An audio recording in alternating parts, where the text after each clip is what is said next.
الحي القيوم وأتوب إليه. أستغفر الله العظيم الذي لا إله إلا هو الحي القيوم وأتوب إليه. أستغفر الله العظيم الذي لا إله إلا هو الحي القيوم وأتوب إليه. أعوذ بالله السميع العليم من الشيطان الرجيم. بسم الله الرحمن الرحيم. الحمد لله رب العالمين والعاقبة للمتقين ولا عدوان إلا على الظالمين. اللهم صل على سيدنا محمد الفاتح لما أغلق والخاتم لما سبق ناصر الحق بالحق والهادي إلى صراطك المستقيم وعلى آله وصحبه حق قدره ومقداره العظيم. اللهم فقهنا في الدين وعلمنا تأويل. اللهم زدنا علما وارزقنا فهم النبيين وحفظ المرسلين وإلهام الملائكة المقربين واهدنا بهداية العارفين واهدنا إلى صراطك المستقيم صراط الذين أنعمت عليهم من النبيين والصديقين والشهداء والصالحين وحسن أولئك رفيقا يا أرحم الراحمين. بسم الله الذي لا يضر مع اسمه شيء في الأرض ولا في السماء وهو السميع العليم.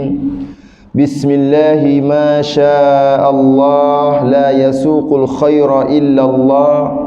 بسم الله ما شاء الله لا يصرف السوء إلا الله. بسم الله ما شاء الله ما كان من نعمة فمن الله. بسم الله ما شاء الله لا حول ولا قوة إلا بالله. قال رب اشرح لي صدري ويسر لي أمري واحلل عقدة من لساني يفقه قولي. أما بعد، فيا أيها المسلمون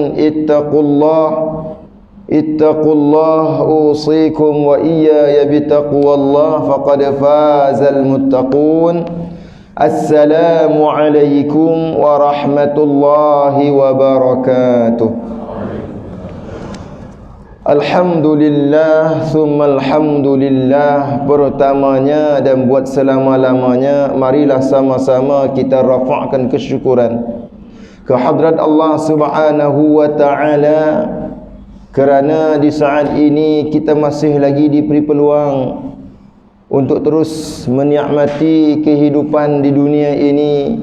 Alhamdulillahilladzi ahyana ba'dama amatana wa ilaihin nusyur. Segala puji-pujian hanyalah bagi Allah Subhanahu wa ta'ala yang telah menghidupkan kita setelah mana mematikan kita, dan kita semua akan dikembalikan kepada Allah Subhanahu wa ta'ala apabila tiba masa dan ajalnya. Syukur alhamdulillah masih lagi diberi peluang untuk kita datang ke masjid. Inilah nikmat yang paling besar, peluang yang sangat-sangat besar setelah mana beberapa bulan kita tidak dapat hadir ke masjid disebabkan COVID-19, satu virus yang kecil tetapi menggugat dunia. Ini semua adalah kekuasaan Allah Subhanahu wa ta'ala.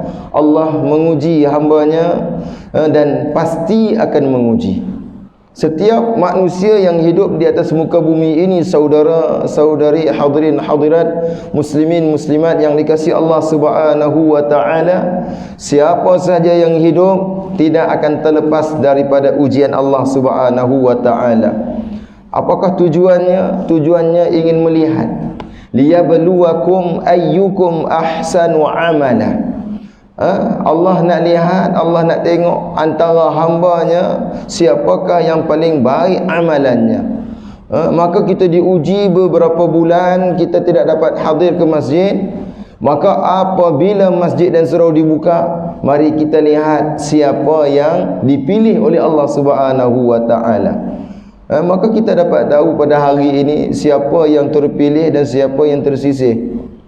Siapa yang bukan tersisih, dia yang menyisihkan dirinya daripada masjid. Sedangkan peluang ini telah dibuka seluas-luasnya untuk seluruh hamba Allah Subhanahu wa taala.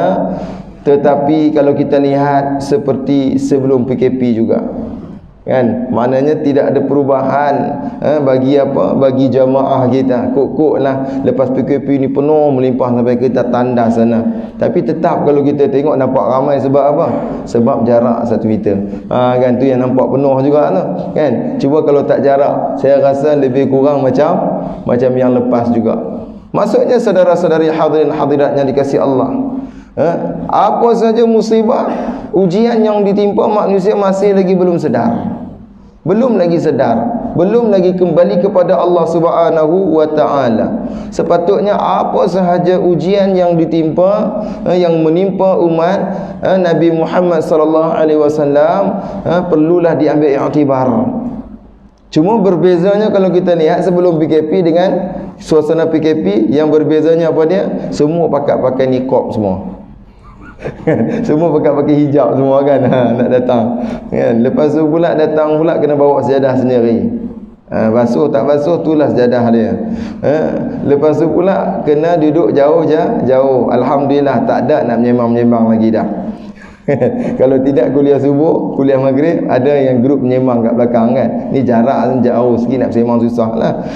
Inilah di antara nama baharu yang perlu kita harungi. Dan kita mengharapkan, kita nak seperti sebelum ini. Apa dia?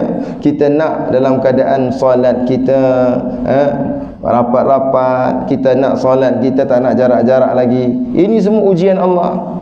Kita kena sedar, solat dalam keadaan jarak ini juga adalah ujian Allah Subhanahu wa taala. Allah sedang menguji kita. Sebab apa? Sebelum ni kita tak ambil peluang untuk merapatkan saf.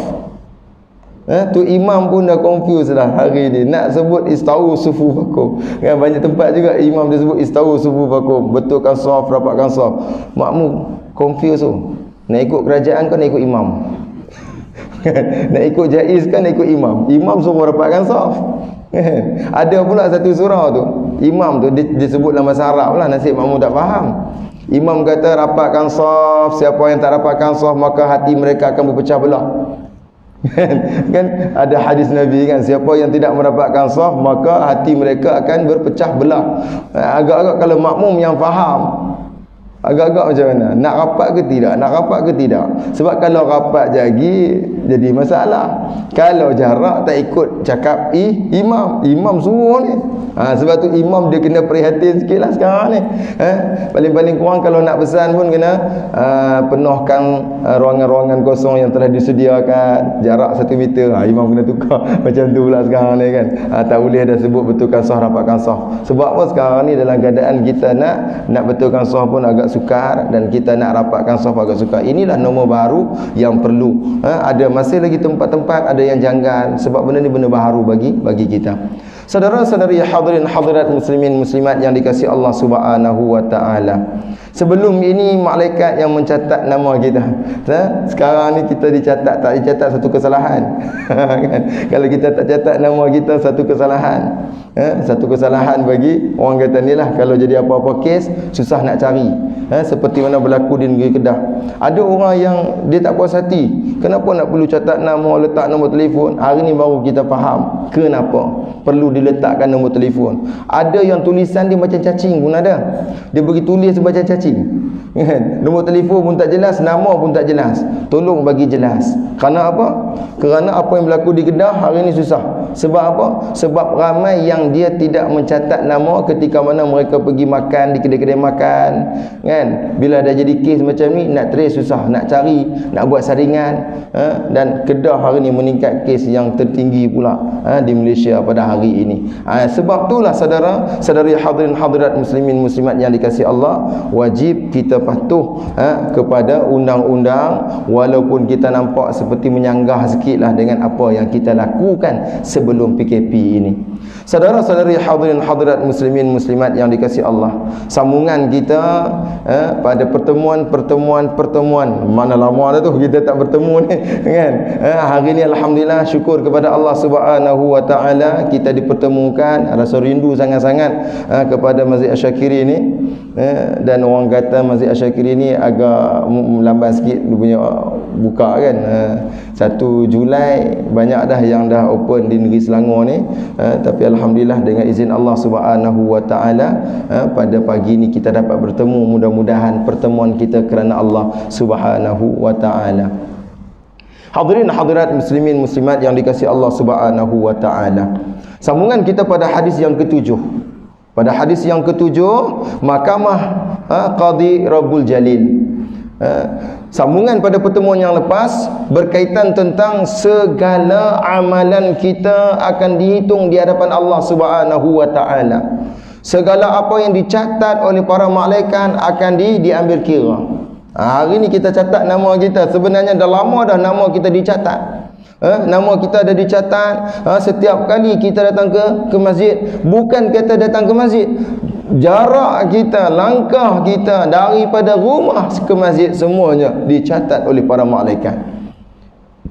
Sebab itulah Rasulullah sallallahu alaihi wasallam menyeru kepada kita, menyarankan kepada kita ambil wuduk di rumah. Alhamdulillah hari ini kita dah boleh praktikal dah praktikan apa yang Rasulullah sallallahu alaihi wasallam sarankan. Sebelum ni kita jarang buat.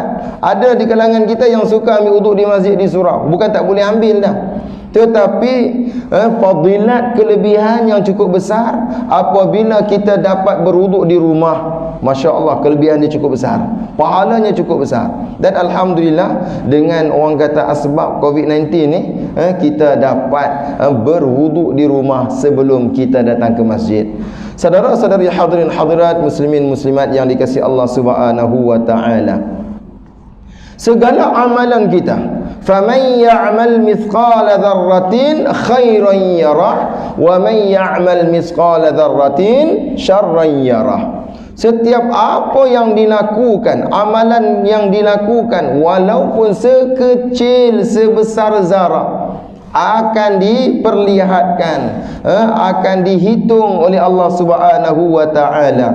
Sekecil-kecil kebaikan yang kita lakukan, begitu jugalah sekecil-kecil kejahatan, keburukan yang kita lakukan akan dihitung di hadapan Allah Subhanahu wa taala. Maka saudara-saudari hadirin hadirat muslimin muslimat yang dikasihi Allah, kita hidup di dunia ini bukan untuk selama-lamanya. Kerana firman Allah Subhanahu wa taala, allazi khalaqal mauta wal hayata liyabluwakum ayyukum ahsanu amala. Allah lah yang mentakdirkan mati, Allah lah yang mentakdirkan hidup, Allah yang menjadikan mati, Allah yang menjadikan hidup. Untuk apa? Liyabluwakum, untuk dia uji kita, dia uji kamu semua. Ayyukum ahsanu amala, siapakah di kalangan kamu yang baik amalannya. Surah Al-Mulk, setiap kali kita baca ayat yang kedua. Mari pagi ni kita tengok ayat ni dulu sebelum kita masuk dalam hadis yang ke-7 ni. Saudara-saudari hadirin hadirat yang dikasihi Allah, sedar tak kita baca ayat ni selalu bila disebut allazi khalaqal mauta wal hayah, kenapa disebut al-mauta terlebih dahulu? Pernah tak kita terfikir? Allazi khalaqal mauta, Allah yang mentakdirkan mati, Allah yang menjadikan mati. Wal hayata, baru disebut hidup. Kita sekarang ni hidup kan mati? Tapi kenapa dalam ayat ni sebut mati dulu, lepas tu baru sebut hidup? Kenapa tak sebut hidup dulu baru mati?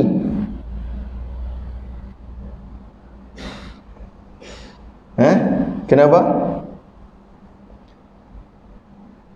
Pernah kita duduk fikir dah.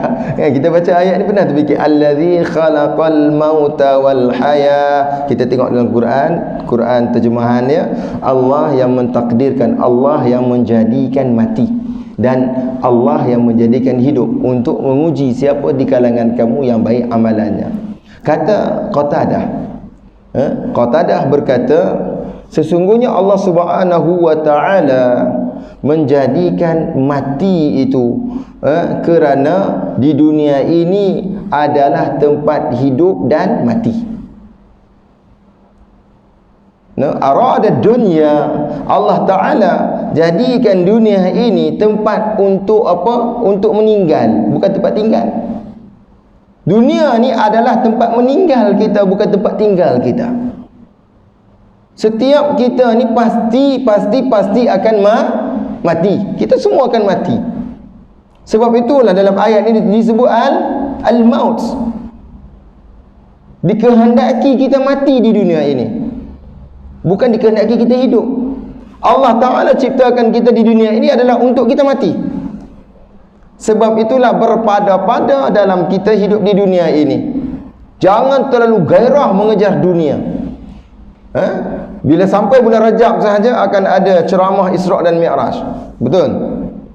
Antara peristiwa Isra' dan Mi'raj, apa yang berlaku? Rasulullah diperlihatkan simbolik-simbolik, kan? Antara simbolik ni apa dia? Rasulullah melihat seorang wanita yang sangat tua, dah bungkuk dah, teruk sangat dah. Lalu Nabi bertanya, siapakah wanita itu wahai malaikat? Lalu jawab malaikat apa dia? Itulah dunia. Apa maksudnya? Simbolik kepada dunia. Menyatakan bahawasanya dunia ini dah tua sangat dah. Berapa dah usia dunia? Berapa lama dah dunia ni? Kalau tanya dunia memang susah sikit lah, kan? Kita tak tahu usia dunia. Tapi kalau usia manusia yang ada kat dunia ni, bermula daripada Nabi Adam sampailah kita hari ni, agak-agak dah berapa tahun dah? Berapa tahun dah? Hampir-hampir 7,000 atau 8,000 tahun. Sebab daripada Nabi Adam pun dah tinggalkan, orang kata dah hampir 6,000, 7,000, 8,000 tahun dah. Maksudnya dunia ni dah 7,000 tahun dah. Itu dunia yang didiami oleh manusia. Sebelum didiami oleh manusia, dunia ini telah didiami oleh makhluk yang lain. Maka tidak ada sesiapa yang dapat tahu usia dunia ini, hanya Allah Subhanahu wa taala saja yang Maha mengetahuinya. Cuma yang pasti dunia ini dah lama dah. Kalau 8,000 tahun saudara yang dikasihi Allah Subhanahu wa taala, tua sangat tak? Teruk sangat tak? Sebab tu, sepanjang peristiwa Isra' dan Mi'raj Nabi sallallahu alaihi wasallam, waktu tu pun dah dipertontonkan, diperlihatkan keadaan dunia. Waktu tu pun dah berapa ribu tahun dah, 6,000 tahun dah lebih kurang. Kan? Dah 6,000 tahun dah lebih kurang waktu tu. Sebab itulah malaikat kata itulah dunia. Teruk sangat dah dunia ni, dah uzur sangat dah. Orang kata bergegar sana, lutut pun dah bergegar dah. Sebab tu kita berjalan, habis alignment kereta kita nak kena buat.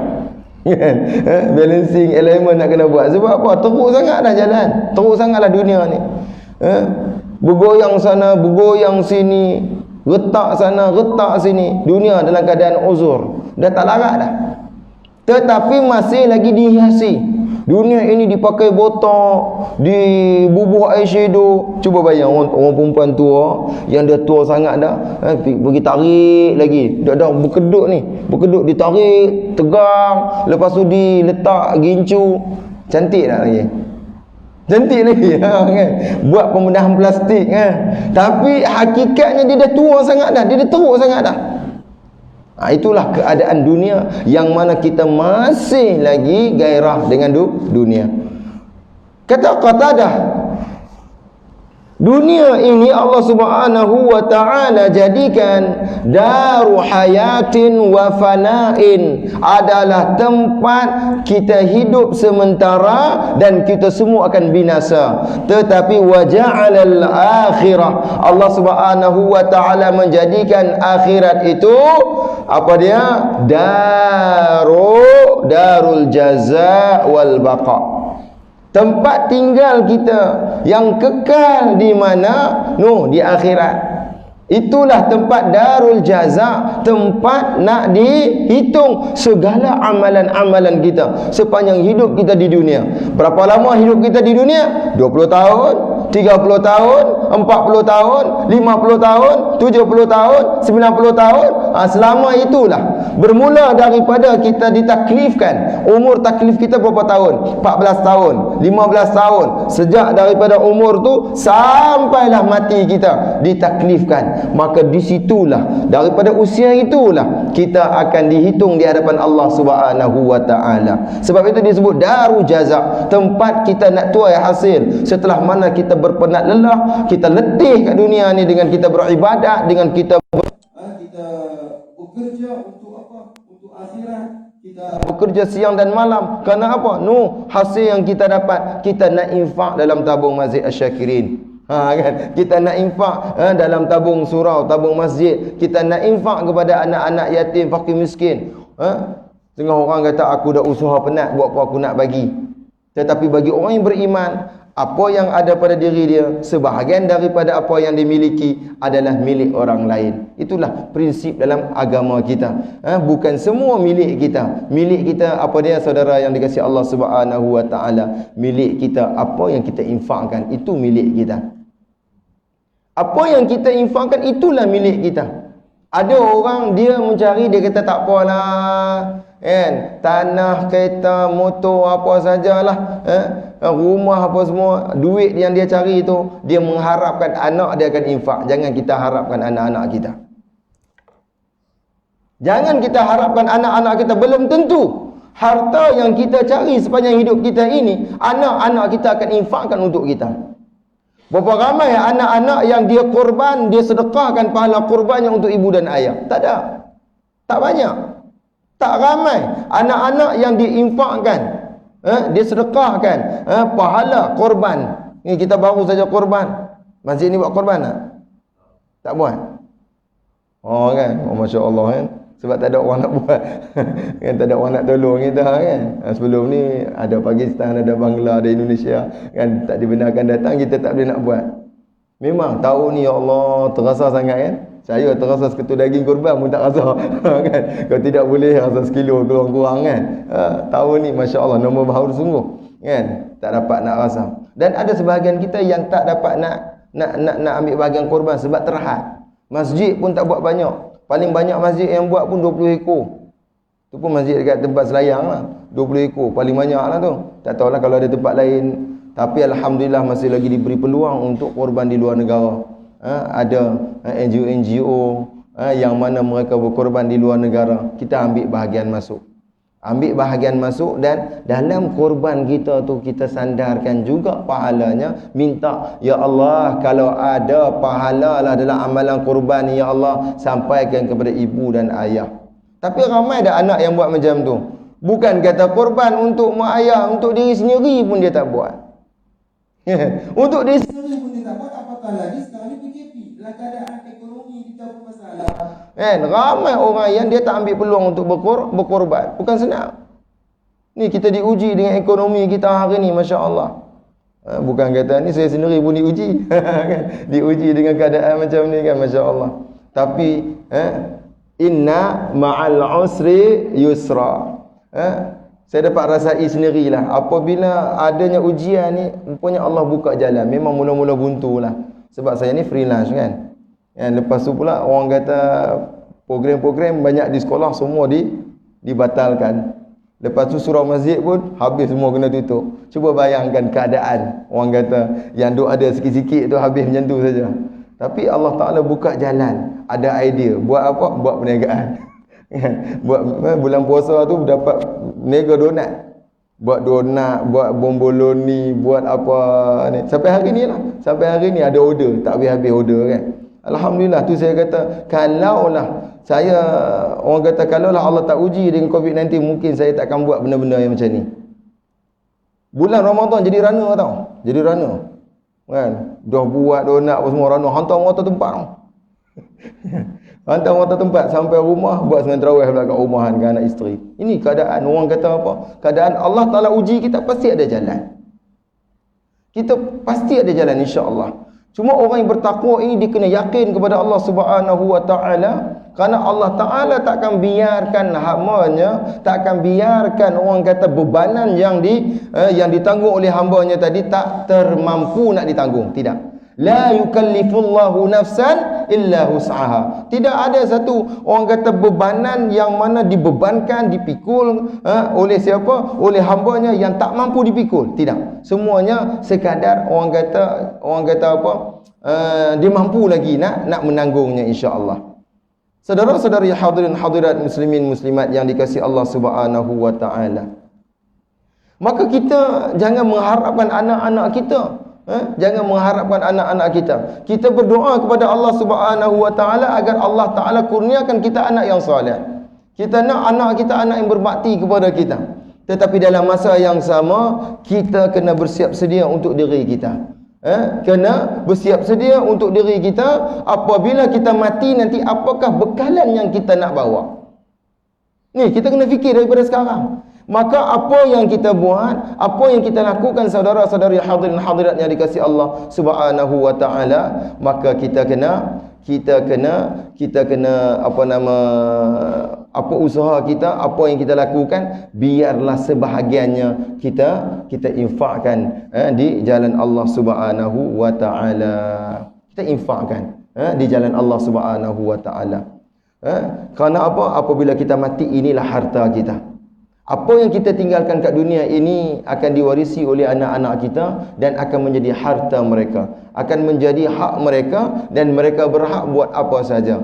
Kalau mereka nak jolilah dengan harta kita. Kalau mereka nak habiskan harta kita, mereka akan habiskan. Kalau mereka nak jadikan harta kita ini satu jalan untuk mereka lakukan maksiat, mereka punya hak. Sebab apa? Sebab kita dah tak boleh buat apa-apa lagi dah. Maka pada waktu sekarang lah, sedikit yang kita ada, maka kita kena fikirkan juga untuk apa? Untuk tabung kita, untuk saham kita di akhirat. Hadirin hadirat muslimin muslimat yang dikasihi Allah Subhanahu wa taala. Mari kita lihat hadis yang ketujuh. An Adi bin Hatim radhiyallahu anhu qala qala Rasulullah sallallahu alaihi wasallam ma minkum min ahadin illa sayukallimuhu rabbuhu laysa bainahu wa bainahu tarjuman fayanzuru aymana minhu fala yara illa ma qaddam wa yanzuru ash'ama minhu fala yara illa ma qaddam wa yanzur baina yadayhi fala yara illa an-nar tilqa wajhi fattaqun nar walau bisyiqqi tamrah. Muttafaqun alaih. Daripada Adi bin Hatim radhiyallahu anhu, berkata Rasulullah sallallahu alaihi wasallam bersabda, tidak ada seorang jua pun di antara manusia ini kecuali pada hari kiamat nanti akan dipercakapi, akan dibicarakan oleh Allah Subhanahu wa taala. Semua manusia yang hidup di atas muka bumi ini pasti akan dipercakapi. Maknanya akan diperhitungkan, akan dibicarakan di hadapan Allah Subhanahu wa taala, iaitu akan dihadapkan ke mahkamah Allah Subhanahu wa taala. Masya-Allah, waktu tu jangan kita main-main. Waktu tu ketika mana kita dibangkitkan waktu tu, saudara yang dikasihi Allah Subhanahu wa taala, cuba bayangkan dalam keadaan kita bogel. Dalam keadaan tidak ada surat benang pun di tubuh badan kita. Ni tak ada surat benang pun tak ada di tubuh badan kita ni. Aisyah bertanya kepada Rasulullah, waktu tu tak malu ke? Waktu tu tak malu dah. Duduk ni, bangun tu, kita dibangkitkan nanti. Di padang mahsyar nanti, kita dibangkitkan dalam keadaan kita menempel. Tak menempel. Duduk rapat-rapat. Tak ada jarak 1 meter waktu tu. Semua rapat-rapat. Kafir ke, fasik ke, fajir ke, orang beriman ke, orang muslim ke, semua duduk rapat-rapat. Melekat. Orang kata ramai tak ramai ni penuh di padang mahsyar tu, melekat kat situ. Cuba bayangkan waktu tu. Semua pakai duk resah. Bilalah nak dihitungkan, bilalah nak dihitungkan. Waktu tu semua pakai duk risau. Macam manalah keadaan kita ni, pakai duk mencari siapa nak tolong. Siapa nak tolong bercepatkan ni? Pergi jumpa Nabi Adam. Nabi Adam kata, minta maaf saya tak boleh tolong. Saya sendiri pun duk risau ni macam mana keadaan. Pergi jumpa sampai Nabi Isa, Nabi Musa, semua pakat jumpa Nabi-Nabi. Tolonglah, tolonglah, minta ke Allah, tolonglah, kami tak tahan dah ni, kami tak tahan dah. Nabi Musa, Nabi Isa, Nabi-Nabi yang lain kata minta maaf, kami tak boleh tolong. Last sekali semua pakat bertemu dengan Nabi kita, Nabi Muhammad sallallahu alaihi wasallam. Ya Muhammad, ya Rasulullah, tolonglah kami, tolonglah. Waktu itulah Nabi akan bersujud, Nabi akan memohon, merayu kepada Allah Subhanahu wa taala agar dipermudahkan urusan pada hari tersebut. Lalu waktu itulah Allah Subhanahu wa taala bertanya. Waktu kata dibicarakan waktu itu semua. Semua Allah Taala bertanya, siapakah yang lebih berkuasa pada hari ini? Waktu kamu hidup kat dunia, kamu bangga dengan kuasa yang kamu miliki. Kamu boleh takluk negara, kamu boleh perintah dunia, tetapi hari ini siapa kamu di hadapan aku? Semua yang berada di situ semua mengaku, engkaulah Tuhan kami, engkaulah Tuhan kami, engkaulah yang maha berkuasa. Tak ada siapa ada yang boleh waktu itu nak sanggah. Kat dunia ni boleh lah.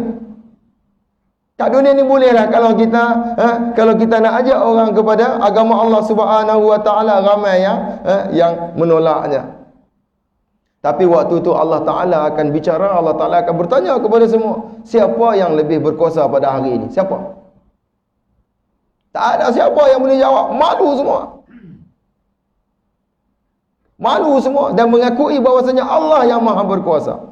Apatah lagi orang-orang yang melakukan kejahatan. Izil mujrimina nakisu ru'usihim 'inda rabbihim. Waktu tu orang-orang yang melakukan dosa, orang yang bersalah, orang yang mungkar, melakukan kemungkaran dan maksiat, waktu tu tak berani nak mengangkat kepala mereka. Nakisu ru'usihim 'inda rabbihim. Mereka tunduk kepala, tak berani nak bercakap sepatah pun. Tak berani dah nak bercakap waktu tu.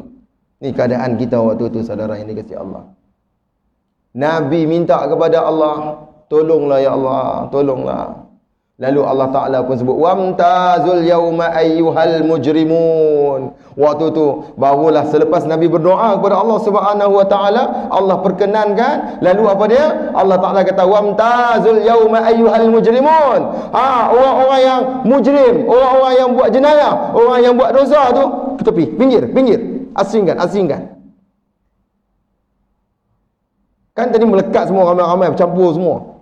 Ni bercampur ni. Laki perempuan bercampur semua. Tak kira lah bangsa mana pun. Tak kira kulit putih, kulit hitam, kelabu asap, tak kira. Semua melekat semua macam tu.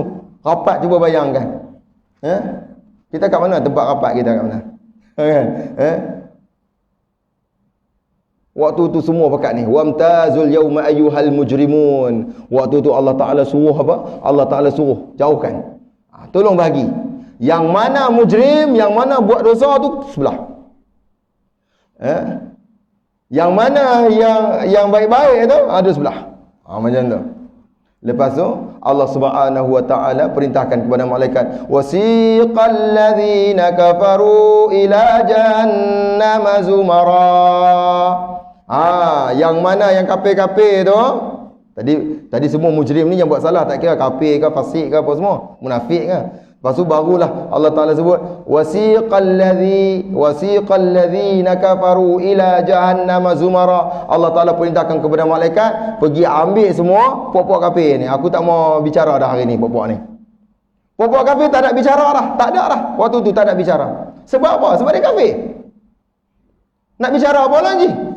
Tak ada kalimah la ilaha illallah Muhammadur Rasulullah. Tak ada kalimah tu dalam diri dia. Dia nak diadili apa lagi dah? Tak ada dah. Waktu tu Allah Subhanahu wa taala perintahkan, wahai malaikat, pergi ambil belenggu daripada api neraka, ambil antai. Dan soal insan kita duk baca selalu hari Jumaat. Dia ambil salasila wa aghlala, rantai daripada api neraka tu diikat kepala mereka, di leher mereka ni diikat. Ni nanti leher ni akan diikat. Diikat apa? Diikat dengan rantai daripada api neraka. Lepas tu ditarik mereka ni beramai-ramai, berbondong-bondong, beramai-ramai, berkumpulan. Siapa yang berada di hadapan mereka? Ketua mereka. Siapa yang duk ikut puak-puak kafir ni, itulah ketua dia. Semua pakat duduk di belakang. Yang duduk depan sekali siapa dia? Iblis. Iblis pun kena belenggu tarik juga. Semua pakat duk. Masuk waktu tu mereka pun, Rabbana absarna wa sami'na farji'na na'mal salihah inna muqinun. Kami dah nampak dah ya Allah, kami dah dengar dah ya Allah, takutnya neraka ni, tolonglah ya Allah, hantar balik kami kat dunia, hantar balik. Waktu duk tarik tu pakat diminta. Waktu seret nak pergi ke api neraka tu, semua pakat diminta, tolonglah hantar kami balik, kami nak hidup, kami nak buat amal soleh, kami dah yakin dah hari ni. Lepas dah. Waktu tu mereka duk tengok puak-puak kafir ni, duk tengok pula apa nama kambing-kambing, lembu-lembu. Waktu tu lembu pun dibangkitkan balik tau. Lembu, kambing apa semua yang duk bergaduh kat dunia ni. Kucing duk bergaduh tu. Kucing duk bergaduh tu akan dibangkitkan juga. Mereka duk tengok, puak-puak kafir ni duk tengok kambing, ayam yang duk gaduh tu. Ayam yang apa, kambing yang ada tanduk dia pergi tanduk, kambing yang tak ada tanduk nanti akan dibangkitkan balik, diadili. Tu nak kata adil. Sebab tu Allah Taala tanya waktu tu, siapa yang paling adil pada hari ni?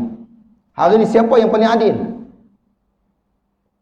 Allah Subhanahu wa taala, alaisallahu bi ahkamil hakimin. Apa soalan itu baca? Alaisallahu bi ahkamil hakimin. Bukankah Allah Taala itu yang paling hakimin, yang paling hakim, yang paling adil. Hakim yang paling adil ada Allah Subhanahu wa taala. Maka kita jawab apa? Bala wa ana ala zalika minasyahidin. Ya, betul, Allah Taala yang paling adil waktu tu. Binatang yang mana mereka menzalimi antara binatang pun akan dibangkitkan dan akan diadili. Tapi mereka ni akan menjadi tanah balik. Habis diadili, mereka pun dijadikan tanah balik. Dia tak ada api neraka, dia tak ada syurga neraka binatang ni. Cuma buat balik ya. Yang mana yang tak ada tanduk tu tumbuh tanduk, bubuh balik yang tak ada tanduk tadi, lepas tu jadi tanah balik. Puak-puak kafir ni masa mereka diseret tu, mereka tengok binatang yang diadili ni jadi tanah balik, lalu mereka kata apa? Wa yaqulul kafiru ya laitani kuntu turaba. Bila tengok binatang semua pakat jadi tanah, lalu apa kata mereka? Alangkah baiknya kalau kami jadi macam binatang tu. Sebab apa? Binatang tak ada syurga neraka, binatang jadi tanah balik. Alangkah baiknya kalau kami jadi macam tu, jadi tanah balik. Ni puak-puak kafir akan kata macam ni. Wa yaqulul kafiru ya laitani kuntu turaba. Alangkah baiknya kalau kami ni jadi apa? Jadi macam binatang tu. Jadi tanah. Jadi binatang kan ada apa dah. Hidup dia kat dunia ni apa yang dia buat? Kalau binatang-binatang yang tak ada masalah tu mati macam tu je lah. Kan? Dan ada juga binatang yang Allah Taala bagi orang kata hidup dia di syurga. Antaranya binatang kurban. Binatang kurban ini disebabkan kita dah kurbankan dia, lalu dia akan hidup di syurga bersama dengan tuannya, akan menjadi binatang tunggangan kita nanti. Tu dia tunggang lembu lepas ni. Kalau sebahagian macam mana nak tunggang? Pakat kongsi lah waktu tu kan, kongsi 7 lah. Pakat buat shift lah macam tu kan. Sebab tu nak korban ni biarlah seekor lah kan, sekurang-kurangnya kalau kita mampu. Saudara yang dikasihi Allah Subhanahu wa taala, ketika mana mereka diseret pakat meratap merayu, ya Allah tolonglah kami, ya Allah tolonglah kami, tak ada. Waktu itu tidak lagi mendengar suara rintihan mereka, sehingga sampai di pintu neraka. Waktu tu malaikat pun perli pula, malaikat tanya tu bukan nak jawapan. Hidup kat dunia lama, tak ada orang bagi nasihat ke? Tak ada kau orang bagi nasihat, tak ada orang bagi peringatan ke? Tak ada kau orang duk baca ayat-ayat Allah ni, tak ada ke? Malaikat tanya. Mereka pun kata ada, tapi kami yang ikut nafsu, kami yang tak nak dengar, kami yang tolak, kami yang ingkar. Waktu tu rasailah, mereka akan duduk dalam neraka buat selama-lamanya. Lalu Allah Taala Perintah pula kepada malaikat, satu kumpulan pula malaikat, wasiqal ladzina taqaw ilal jannati zumara. Waktu tu pula Allah Taala perintahkan kepada wahai malaikat, pergi satu kumpulan orang bertakwa ni pun sama juga, tak perlu dihisap lagi dah. Mereka ni memang bertakwa. Mereka ada ciri-ciri ketakwaan. Nak hisap apa lagi ni? Mereka ni betul-betul orang kata memperhambakan, mengabdikan diri mereka hanya kepada Allah Subhanahu wa taala. Maka mereka ini dibawa, diiring oleh para malaikat pergi sampai ke syurga. Tinggal satu kumpulan lagi. Ini yang disebut al-mujrimin, orang yang buat kesalahan walaupun sebesar zarah. Waktu tu tinggal kumpulan ni. Yang ni lah. Kita baca hadis ni. Yang mana pada hari itu tidak ada lagi pegang bela. Laisa bainahu wa bainahu tarjuman, tidak ada di antaranya, ni di antara orang yang melakukan kesalahan ini tidak ada yang akan menjadi peguam bela. Tak ada siapa yang boleh bela kita. Kita sendiri nak bela diri kita, saudara yang dikasihi Allah. Kita sendiri nak bela. Siapa nak bela kita? Isteri kita? Takkan punya. Ayah kita? Takkan punya. Anak kita? Takkan punya. Kat dunia ni bolehlah bermati-mati kita mempertahankan anak kita. Kita boleh mempertahankan keluarga kita. Tapi di akhirat keluarga kita akan tinggalkan kita. Anak kita akan tinggalkan kita. Sebab apa? Sebab waktu itu apa mereka kata apa? Wahdi, fardi. Waktu tu sendiri-sendiri. Pandai-pandailah bapak hidup. Pandai-pandailah mak hidup. Pandai-pandailah cari alasan. Waktu tu semua pakat fikir alasan apa nak bagi. Fayanzuru aymana minhu, pakat duk tengok kanan. Fala yara illa ma qaddama, tengok kanan, duk cari kokoklah ada amalan baik yang boleh jadi pembantu dia. Wa yanzuru ash'ama minhu fala yara illa ma qaddama, tengok pula sebelah kiri pula tengok. Allah, banyaknya dosa kita, banyaknya kesalahan kita. Waktu tu tengok pula kanan kiri. Lepas tu wayang zuru baina yadai, tengok depan pula. Aduh, fala yara illan nar, tak nampak yang lain melainkan api neraka kat depan. Tilqa awaji, no, nampak betul-betul depan mata kita. Kanan cari pahala, tak jumpa. Kiri tengok tu dia dosa cukup banyak. Tengok depan api neraka menjulang-julang. Ni di Mahkamah Qadir Abu Jalil ni dah nampak siap dah. Tapi syurga tak nampak. Di Mahkamah Qadir Abu Jalil ni, ketika mana kita nak dihisab, dia nampak siap dah neraka kat depan. Neraka depan kita nampak siap dah. Syurga nampak tak? Syurga tak nampak. Sebab apa kata nampak? Sebab apa tak nampak? Sebab apa tak nampak? Sebab syurga duduk di belakang api neraka. Api neraka, syurga sebelah sana. Sebab tu kita nak pergi ke syurga, nak kena seberang. Seberang apa? Titian sirat. Sebab tu tak nampak yang lain. Kau nampak syurga lagi ke? Tak nampak. Tadi kan orang yang bertakwa dah pergi ke syurga dah. Orang kafir dah pergi ke neraka dah. Ni yang duduk tengah-tengah ni siapa? Kita lah ni, kita. Yang duk mengumpat orang, mengatakan orang. Siapa yang tak pernah mengatakan orang, tak pernah mengumpat orang, tak pernah sakitkan hati orang, tak makan harta benda orang, insya-Allah selamat dah. Hidup dia bertakwa kepada Allah je, insya-Allah selamat. Akan masuk syurga bighairi hisab. Tapi doa dia minta Allah pada kena jannah bighairi hisab, minta ya Allah masukkan kami dalam syurga tanpa hisab. Tapi duk hisab orang kat dunia ni. Dia duk kata kat orang tu, duk hitung orang tu, duk jaga tepikan orang, kan? Duk aibkan orang, jangan haraplah nak masuk syurga tanpa hisab. Dia kena hisab juga. Sebab tu kita kena, kalau boleh hidup kita ni yang berbaki 2-3 tahun lagi ni, kita tak tahu nak mati bila ni. Mungkin besok, mungkin hari ni, mungkin sekejap lagi. Maka kita kena sentiasa bersedia untuk apa? Bertemu Allah Subhanahu wa taala. Kena siap sedia siap. Bukan mana siap sedia tu belikan kapan siap dah. Pergi tempat orang Tunisia dah. Tak. No, diri kita ni, kita nak mati dah. Anggaplah diri kita nak mati sekejap lagi. Biarlah kita rasa kita nak mati sekejap lagi. Bila kita rasa kita nak mati sekejap lagi, macam kita ni seorang yang pengidap virus virus pula kanser, kan? Orang yang tahu dia nak mati dah. Doktor kata dia nak mati dah. Maka dia akan bersiap sedia. Dia ada yang dah bagi infak dah siap dah. Ada Ada yang kita tengok viral tu kan, dia infak siap habis. Dia ni kaya, pemuda yang kaya, habis infak semua habis. Kereta Ferrari, kalau Lamborghini, kau segala-galanya. Sampai dia tanya kepada PA dia tanya apa lagi yang ada? Apa lagi yang ada? Tak ada apa lagi dah. Dia kata aku nak pejamkan mata dalam keadaan aku tidak tinggalkan apa-apa kat dunia ni. Tu dia, subhanallah. Inilah yang kita nak, saudara-saudari yang dikasihi Allah Subhanahu wa taala. Tak nampak apa dah, yang depan tu nampak neraka. Waktu tu cukup takut, cukup bimbang. Apa yang nak, siapa yang nak tolong kita? Fattaqun nar, Nabi kata takutlah kamu kepada siksaan api neraka. Jauhilah kamu daripada siksaan api neraka walau bisyiqqi tamrah, walaupun kamu hanya mampu bersedekah dengan sebelah buah kurma sahaja. Sebab itulah saudara-saudari hadirin hadirat muslimin muslimat yang dikasihi Allah Subhanahu wa taala, di antara kelebihan bersedekah adalah membantu seseorang, memelihara seseorang daripada siksaan api neraka. Tapi dengan syarat dia kena buat dulu yang asas. Apa dia?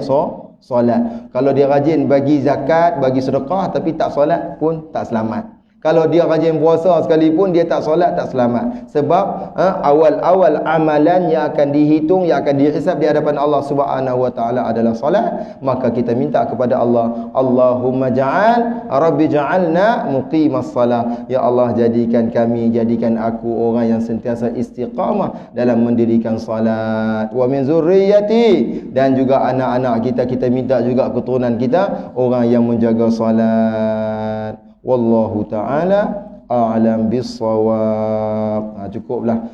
Kuliah subuh tak boleh lama-lama kan. Cukup sekadar tu dulu.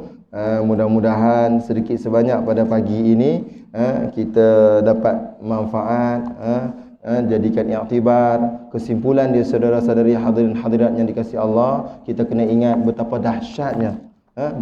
dahsyatnya suasana di mahkamah Qadhi Rabbul Jalil ni. Jangan kita rasa macam mahkamah kita kat dunia ni. Mahkamah kat dunia pun kita dah takut dah. Nak kena masuk mahkamah, takut, masya-Allah, takut sungguh.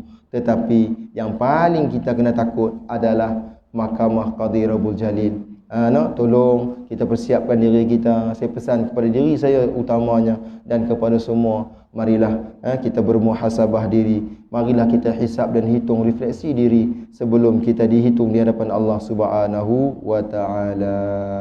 Wallahu taala a'lam bissawab. Saya minta maaf banyak-banyak kalau ada terkasar bahasa atau salah kata. Yang baik semua daripada Allah Subhanahu wa taala, yang lemah tu daripada diri saya mohon maaf.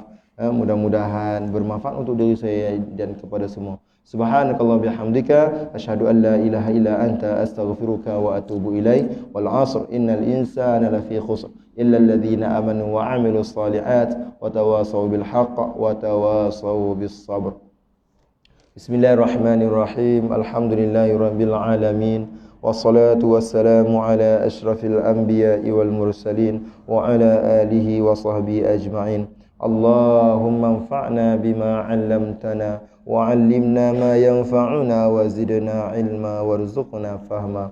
Allahumma ja'al jam'ana hadza jam'an marhuma wa tafarruqana min ba'dihi tafarruqan ma'suma. Ya Allah, jadikan pertemuan kami ya Allah pertemuan yang diridhai-Mu ya Allah, yang dirahmati-Mu ya Allah. Ya Allah, jadikanlah perpisahan kami ya Allah perpisahan yang diampuni segala dosa-dosa kami. Ya Allah, ampunilah segala dosa-dosa kami ya Allah. Ampunilah segala dosa ibu dan ayah kami ya Allah. Kasihanilah kami ya Allah. Kasihanilah ibu dan ayah kami ya Allah. Ya Allah, ya Rahman, ya Rahim, ya Allah, kami memohon kepadamu ya Allah. Peliharalah kami daripada siksaan api neraka ya Allah. Ya Allah, peliharalah kami dan anak-anak kami, keturunan kami dan seluruh kaum muslimin yang beriman padamu ya Allah. Peliharalah mereka daripada fitnah api neraka ya Allah. Ya Allah, ya Allah, ya Tuhan kami pasti akan bertemu dengan kematian kami ya Allah. Ya Allah, kami mohon padamu ya Allah. Ya Allah, matikan kami dengan sebaik-baik kematian ya Allah. Ya Allah, jangan kau matikan kami dengan seburuk-buruk kematian ya Allah. Ya Allah, matikan kami di saat kami beribadah sujud padamu ya Allah. Matikan kami di saat kami ingat zikir menyebut namamu ya Allah. Ya Allah, matikan kami dengan kalimah la ilaha illallah Muhammadur Rasulullah. Ya Allah, ya Rahman, ya Rahim. Ya Allah, peliharalah kami daripada azab kubur ya Allah. Ya Allah, luaskanlah kubur kami ya Allah. Jangan kau sempitkan kubur kami ya Allah. Jadikan kubur kami ya Allah satu taman dari taman syurga-Mu ya Allah. Jangan kau jadikan kubur kami satu lubang dari lubang api neraka-Mu ya Allah. Ya Allah, jangan kau sempitkan kubur kami ya Allah. Luaskanlah kubur kami ya Allah seluas mata memandang ya Allah. Ya Allah, ya Allah, peliharalah kami daripada siksaan api neraka-Mu ya Allah.